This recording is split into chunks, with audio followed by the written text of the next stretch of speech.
Jaya Gopi Jana Vallabha Girivaradhari.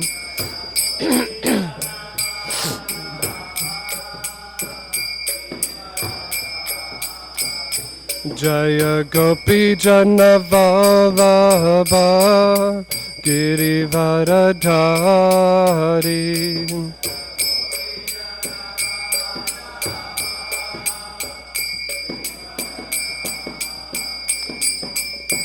Yashoda Nandana Braja Jana Ranjana.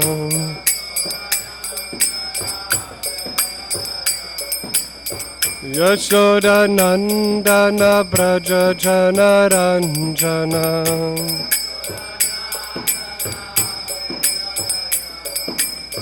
Jamuna Tiravanachari.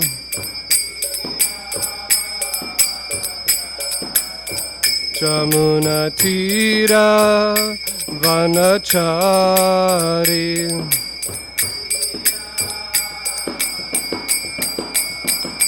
Jaya Radha Madhava Kunja Bihari.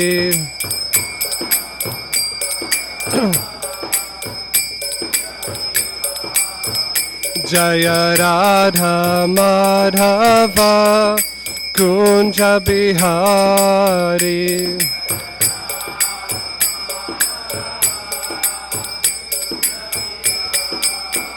Jaya Prabhupada, Jaya Prabhupada, Prabhupada, Jaya Prabhupada.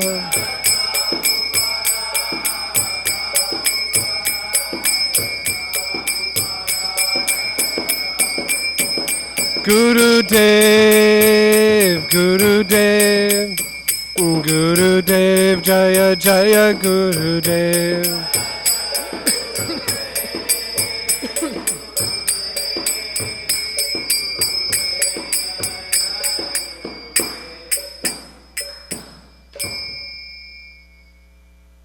Jayam Vishnupad Paramahansa Parivrajacharya Stotara Sita Shri Sriman.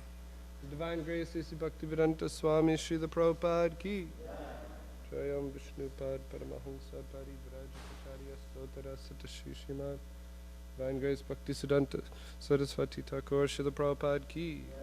Ananta Koti Vaishnava Vrinda Ki. All glories to the assembled devotees. All glories to the assembled devotees. All glories to the assembled devotees. All glories to Sri Sri Guru and Gauranga. All glories to Srila Prabhupada.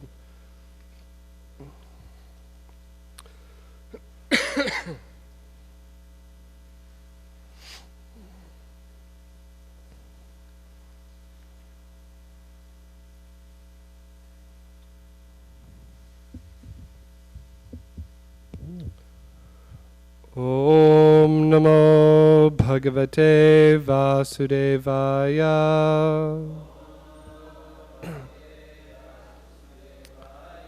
Om Namo Bhagavate Vasudevaya.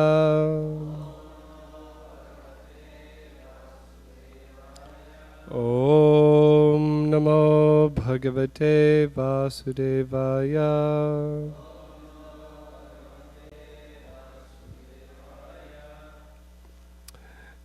Deham Navarurutseham Dukkha Shoka Bhayavaham Sarvatrasya Yato Mrityur Matsyanam Udakeyata Deham Navarurutseham Dukkha Shoka Bhayahavaham Sarvatrasya Yato Mrityur Matsyanam Udakeyata Deham navarurutseham Dukkha shoka bhayavaham Sarvatrasya yato mrityur Matsyanam udake yata.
Vaishnavis,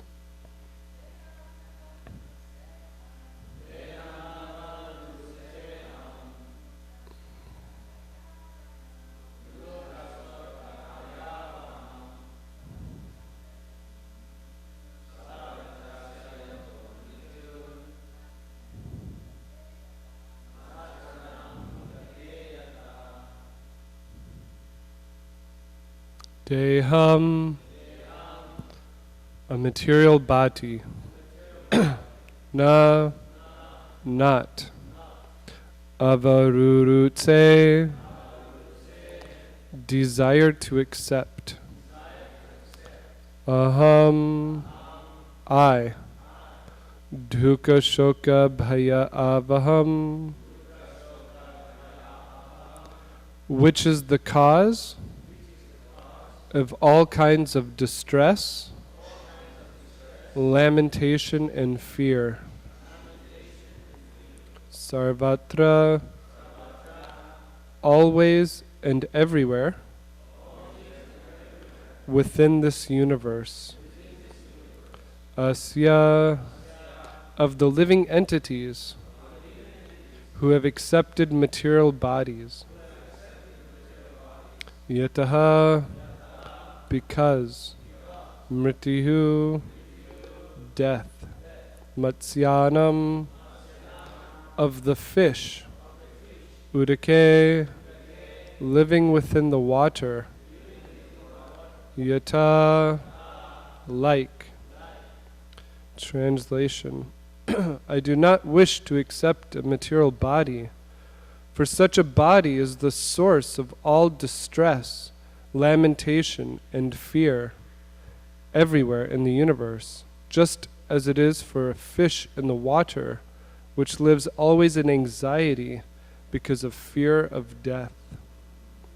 Purport by His Divine Grace A.C. Bhaktivedanta Swami Srila Prabhupada Ki. The material body, whether in the higher or lower planetary system, is destined to die. In the lower planetary system, or lower species of life, one may die soon. And in the higher planets or higher species, one may live for a long, long time. But death is inevitable. This fact should be understood. In the human form of life, one should take the opportunity to put an end to birth, death, old age, and disease by performing tapasya. This is the aim of human civilization, to stop the repetition of birth and death, which is called mrityu samsara vartmani.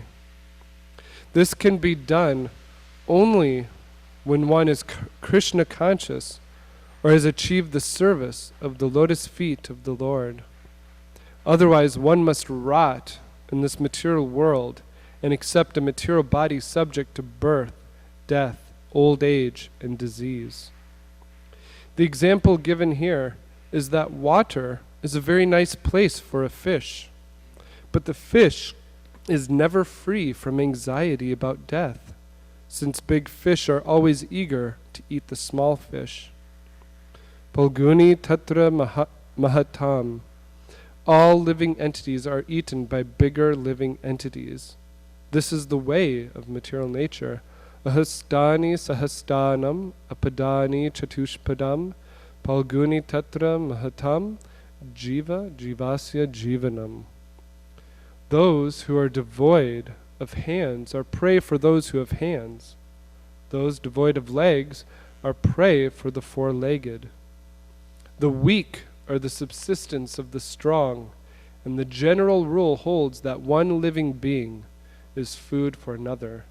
Srimad Bhagavatam 1:13-47.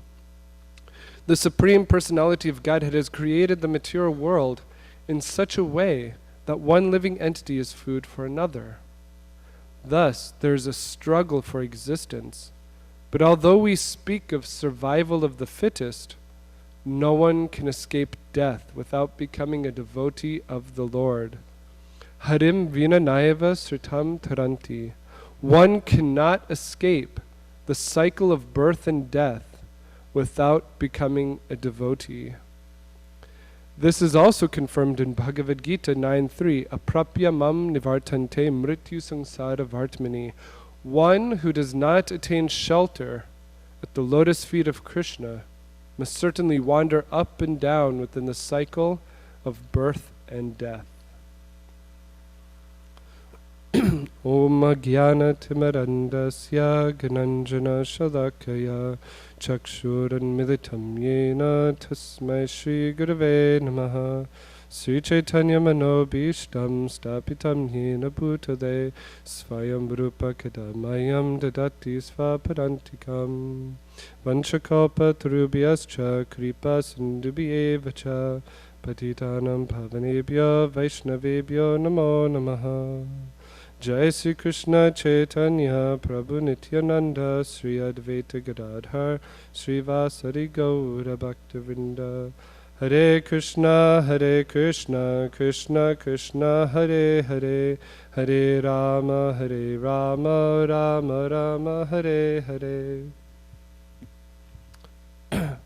First ask for the blessings of the senior Vaishnavas, that I may speak appropriately on Gaudiya Vaishnav Siddhanta is given to us by our Srila Prabhupada. So Srila Prabhupada in his purport in the very first sentence gives us a very heavy blow that the material body, whether in the higher or lower planetary system, is destined to die. So Maharaj Nimi in this pastime was killed or cursed to die, and they wanted to give him another body, of which he said that I do not wish to accept a material body, for such a body is the source of all distress, lamentation, and fear.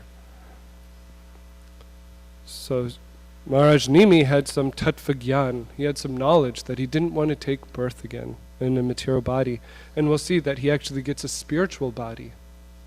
He actually achieves perfection. So, but Srila Prabhupada makes it a point that this fact should be understood, that death is inevitable. Now, as devotees, we understand the philosophy. You know, at first, we come to the temple, we start reading, we start associating with devotees, and we know it theoretically. But to know it in a realized state is very highly elevated. Because all around the world, nobody really believes that they're going to die. We see in this especially in United States of America. Cornel West calls it a Disneyland society.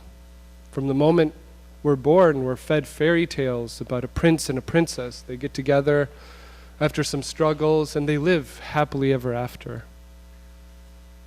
What happens after that? Nothing. They just live happily ever after, eternally. They're happy. So we actually hide old age. We hide disease. We hide death. In this country, we go to the mall, turn on the TV. There's so many products, there's so many billboards that are designed to keep us young, keep us feeling young. Wear the new clothes at Forever 21, where you can feel Forever 21. But Srila Prabhupada says this fact should be understood, that death is inevitable. And it's hard, even for devotees, to really understand that this body, who I am, false ego that I've created this whole life, is not going to be here. We're going to change. And I don't know about any of you, but I don't know where I'm going to end up. Change my consciousness, change my body. When I was younger and studying yoga and so many things before Krishna consciousness, I really thought, oh yeah, death, it'll come, it'll be a change, no problem. But then come to the temple, you really start purifying your heart. You really understand what's involved here. That the aim of this human civilization is to stop the repetition of birth and death in a very real way, in a very practical way. And so Maharaj Nimi points out that Matsyanam udakeyata, that the fish is in the water. The fish is in its natural habitat. It's very comfortable swimming along. Just like we are, we're, in this world we can live so-called very comfortably for a short time. But, as he points out, Srila Prabhupada said the water is a very nice place for a fish. But the fish lives in constant anxiety because of fear of death. And Prabhupada points out that the nature of this material world is that all living entities are eaten by bigger living entities. This is the struggle for material existence. One living entity is food for another living entity. But human beings are at the top of the food chain. Can you imagine that you get ready to go to the temple, you have your tilak on nicely, and you go to the door, and before you get to the door, you open it very, very slowly. Because you're afraid, I'm going to be eaten. I gotta make sure there's no predator out there. Look around, then run as fast as you can to the temple. Because you're afraid you're going to be eaten. People catching a bus in fear of this living entity coming out and eating them. Human beings in the 21st century, we don't have to worry about being food for another living entity, isn't it? I mean, unless you're flown to a tropical forest, or you go to the Amazon, or you go to Africa and the jungle is there, then you're going to be food for another living entity. But in the city, we don't have to worry about another living entity eating us, running us down and chasing us. But we see in every National Geographic documentary that's ever been shown that animals are really struggling. They have to really struggle for food, for shelter, and all of them are eaten. And human beings are the top predator, killing so many fish, killing so many animals in the world, millions and millions of animals, if not billions, yearly, just to satisfy the tongue. So the human doesn't have to worry about being food for another living entity in the 21st century. So what's the aim of human civilization? What's the civilization that we're supposed to be living in? Is that we're supposed to put a stop to the repetition of birth and death, which is called Mrityu Samsara Vartmani. And how is this done? By performing tapasya. By engaging in Krishna consciousness, or achieving the service of the lotus feet of the Lord. So tapasya, to perform penances and austerities. But there's a very nice verse that Srila Prabhupada would quote in Narada Pancharatra. where it states that for those who are performing tapasya, if the aim isn't Krishna consciousness, what's the point? But then if one is Krishna conscious, what's the point of performing severe austerities and penances? And Srimad Bhagavatam has revealed to us the story of Hiranyakashipu. Hiranyakashipu was born from a Brahmin family, but he rose up to become a demon. Lord Vishnu killed his brother Hiranyaksha, and he vowed to kill Vishnu. He became such an atheistic personality, such a demon. Even though he was such a demon, he knew the Vedic philosophy. When his brother died, he preached to his nephews, he preached to his sister-in-law and his mother, Diti, that he told the story of Suyagya, a king who had fallen in battle. And through that story, through that pastime of Suyagya meeting Yamaraj, he told how the body is temporary, the soul is eternal, and one should surrender unto the Supreme Personality of Godhead. Everything is going on by the Supreme Personality of Godhead's will. So he could speak such high philosophy, Vedic philosophy, that a devotee could speak. And then we see that he performed severe tapasya, performed severe austerities. He was standing on his tippy toes with his arms raised in the air for so long that an anthill was formed around his body. The ants ate all of his skin, his muscles, his organs. They ate everything. Only his skeleton was remaining there, and that skeleton was being held together by his prana, by his life airs. So he engaged in such austerity, but what was the purpose? It was to get abilities to try and kill Vishnu. Lord Brahma came down, dropped some water from his kamandalu, and Hiranyakashipu wanted benedictions that he thought could make him immortal, could make him eternal in this body, so that he could kill his enemy Vishnu. But we see that he couldn't even disturb his youngest son Prahlad, who was 5 years old. He couldn't disturb even Prahlad. Prahlad was so fixed on the lotus feet of the Lord that nothing could disturb him. His father, who had performed such austerities, couldn't disturb his 5-year-old boy. And then Lord Nrsingadev came and liberated Hiranyakashipu. And even in more recent times, in the pastimes of Lord Chaitanya Mahaprabhu, in the pastimes of Lord Chaitanya, at nighttime, in the house of Srivas Thakur at Srivasangan, they would perform nightly kirtans, and only the purest devotees were allowed to enter. Only the devotees who had deep attachment to the devotional service to Lord Chaitanya Mahaprabhu's lotus feet could enter. And some people were very envious because of this. They wanted to break down Srivas Thakur's house, throw it in the Ganga. Why are they allowed to perform kirtan and not us? We should be there with Lord Chaitanya Mahaprabhu. They were becoming very offensive.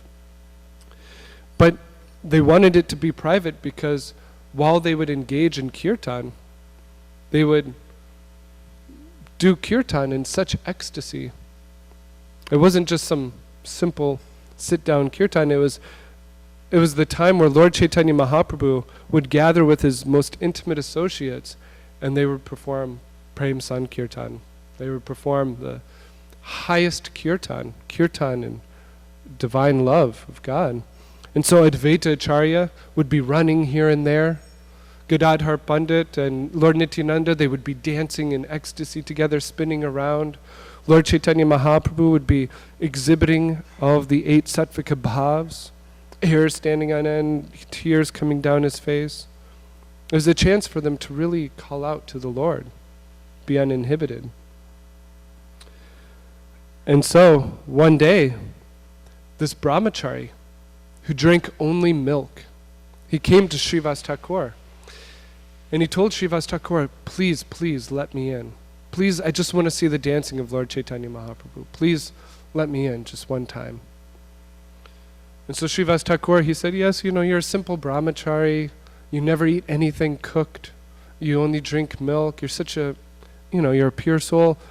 You can come in, but you have to hide in the corner. Because Lord Chaitanya Mahaprabhu, he only wants devotees there. So kirtan started. The brahmachari went into the corner and was hiding so that Lord Chaitanya Mahaprabhu couldn't see him. And they started performing kirtan. But Lord Chaitanya Mahaprabhu said that for some reason I'm not feeling any ecstasy today. Is there somebody here who's not a devotee? And Srivas Thakur, he felt some fear. I'm going to be found out. And so he went up to Lord Chaitanya Mahaprabhu and he said, there's no atheist here. Only a very simple brahmachari. He's a brahmana who drinks only milk. Lord Chaitanya Mahaprabhu, he became very outwardly angry. And he said, you cannot attain Krishna by drinking only milk. And he told the brahmachari, he took him out to the house and he said, what austerities did Gajendra perform? What austerities did the gopis perform? They didn't perform any austerities. They had pure love of Krishna. And he was revealing that this so-called milk drinker, he was very proud of his austerity. He was very proud and would advertise that I drink only milk. Just see, I'm better than everybody else. And so at that time when Lord Chaitanya Mahaprabhu was chastising him, he became very humble. His heart softened. And he said that, I'm just happy to see that you're dancing once in this lifetime. I'm so sorry. And he was actually feeling very repentative. And Lord Chaitanya Mahaprabhu, being the super soul within everybody's heart, he could understand the heart of this brahmachari.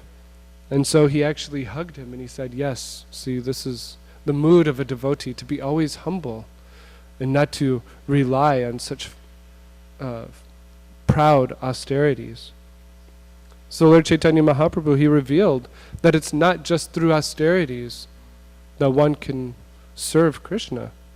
One has to serve Krishna, and then automatically one will become austere. Vasudeve Bhagavati Bhakti Yoga Prayojitaha Janat Yasu Vairagyam Gyanam Cham Ahaitukam. That by performing devotional service to Vasudeva, one automatically gets the qualities of renunciation and knowledge. Vairagya Vidya Ninja Bhakti Yoga Shiksharta Meka Purusha Parana Shri Krishna Chaitanya Sharira Dhari Kripam Budhir Yastaham Prapadye. The Lord Chaitanya Mahaprabhu, he came to give bhakti, Vairagya Vidya Nija Bhakti. Bhakti and Vairagya and Vidya that is conducive to devotional service. It's not that we should not be austere, but we should do it in the proper consciousness. And this is particularly shown in the life of Srila Raghunath Das Goswami. We won't go into the full biography of Raghunath Das Goswami, but he lived such a lavish life and he wanted to escape it. So he went to Jagannath Puri Dham to be with Lord Chaitanya Mahaprabhu. He had to run away from his lavish lifestyle, from people who wanted him to engage in service to the body. And so Raghunath Das Goswami, running to Jagannath Puri, he got there and Lord Chaitanya Mahaprabhu placed him under the care of Srup Damodar. Lord Chaitanya Mahaprabhu said, now I have 3 Raghunaths in my association. You will be the Raghu of Srup Damodar. And Raghunath Das Goswami, he gives us a very severe example of renunciation, but still it's worth meditating on. That when he first came to Jagannath Puri, what he would do is he would go and he would beg in front of the Singhajwar gate. Priests would come, so many people would come, and they would give him prasadam. He did that for some time, but then he felt, this isn't right. I'm standing in front of the temple begging. So then what he would do is he would go to the charity booth. And Lord Chaitanya Mahaprabhu, when he heard the renunciation of Raghunath Das Goswami, he became very pleased, but he would make certain comments that would push Raghunath Das Goswami to go further into renunciation. And so it came to a point where Raghunath Das Goswami, what he would do is he would go where the cows of Tailinga were kept. And where the cows are, they would be fed the refuse rice of the Mahaprasadam of Lord Jagannath. And so Raghunath Das Goswami, he would collect some of that rice the decomposing rice. He would take it home, he would wash it off, take the hard inside part, put salt on it, and take that. When Sarup Damodar found out, he said, "What nectar are you eating? You're eating such nectar and you're not telling anybody." And Lord Chaitanya Mahaprabhu, he became very happy and even took some of the prasad of Raghunath Das Goswami. And Raghunath Das Goswami felt very ashamed that the Lord was taking this. But the Lord was very pleased by his renunciation. And Krishna Das Kaviraj Goswami makes a point that renunciation is the life of the devotees of Lord Chaitanya Mahaprabhu. Lord Chaitanya Mahaprabhu is very happy to see when his devotees are austere. But Raghunath Das Goswami did not perform austerities like Hiranyakashipu. He did not perform austerities like the milk drinker. He wasn't proud of his austerities. Actually, he was trying to keep it hidden. He wasn't trying to reveal his austerities to anybody. And he was performing the austerities so that he could engage more in Krishna consciousness. Later on, Raghunath Das Goswami, when he goes to Vrindavan, he takes just drops of buttermilk to survive. Such austerity. But it was because he was so engaged in the devotional service of Krishna that he didn't have time to take care of his body nicely. He didn't have time. It's stated, Sankhya Purva Kanamaganibi, that the 6 Goswamis, day and night, they would engage in chanting, they would read, they would write, they would offer obeisances, they would do parikama. They were constantly engaged, that they would naturally just forget to eat. They would forget to do these so-called material activities. But as aspiring devotees, we have to be practical in this day and age and not try to imitate the great souls like Raghunath Das Goswami.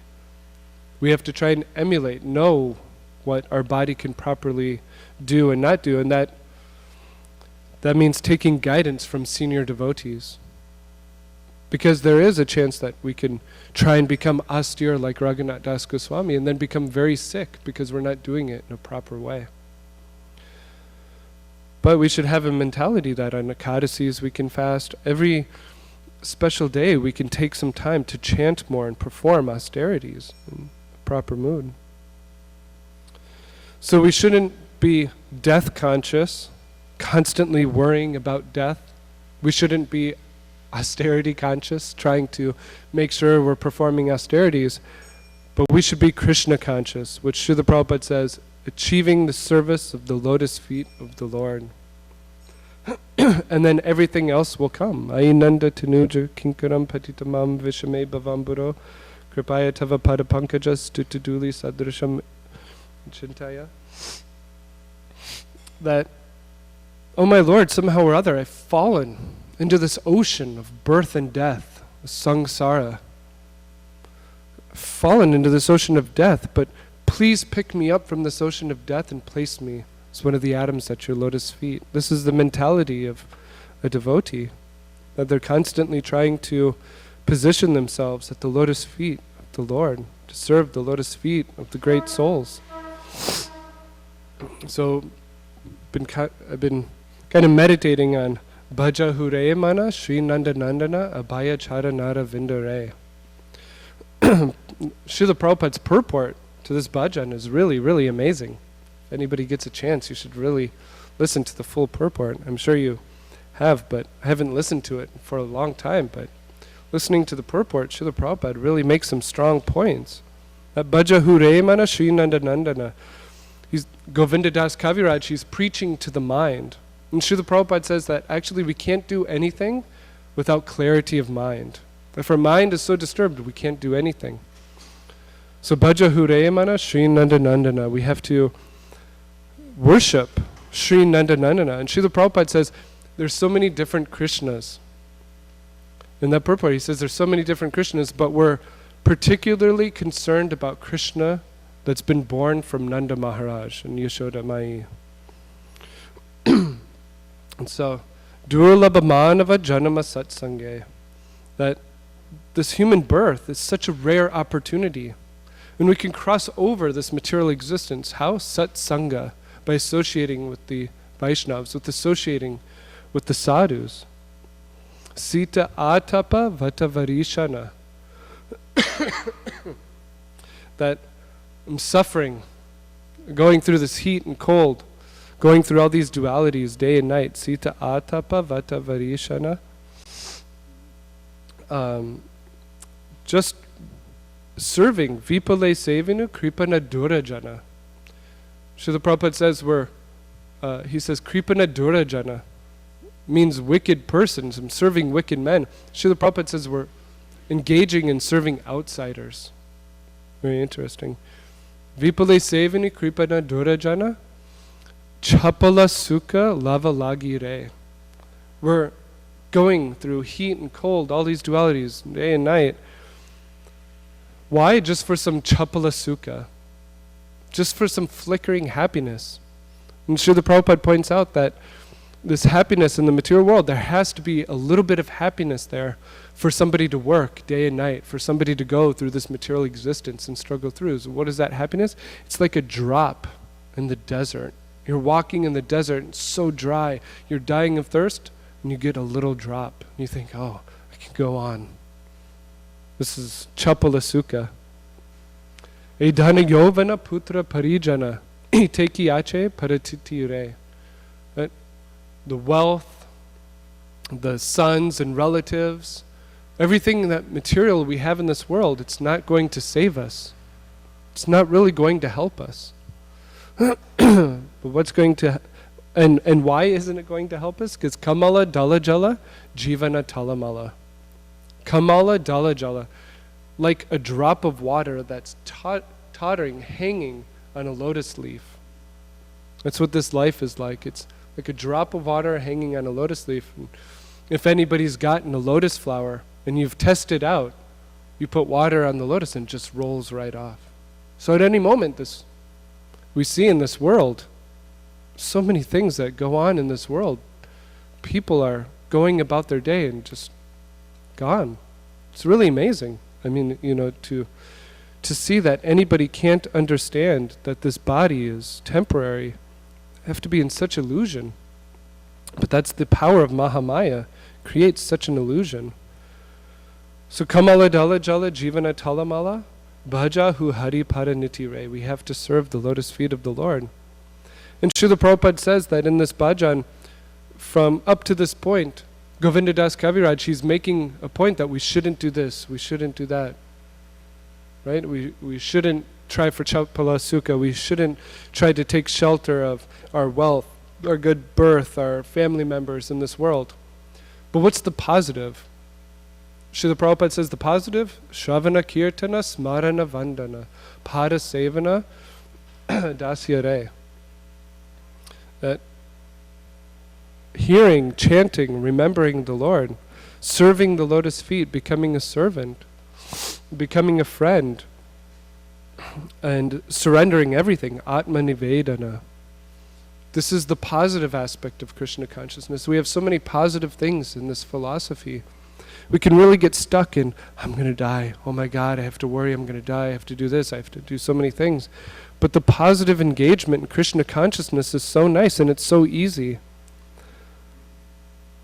So in this world, Tavakatamritam Tapta Jivanam, that the life and soul of all living entities that are suffering in this material world is Katamritam, Hari Katamritam, really taking shelter of Hari Kata, speaking about the Lord, remembering about the Lord, chanting about the Lord. And so to have a very positive outlook, we have to engage in devotional service. As Srila Prabhupada explains in the last part here, that one cannot escape the cycle of birth and death without becoming a devotee. And how do you become a devotee?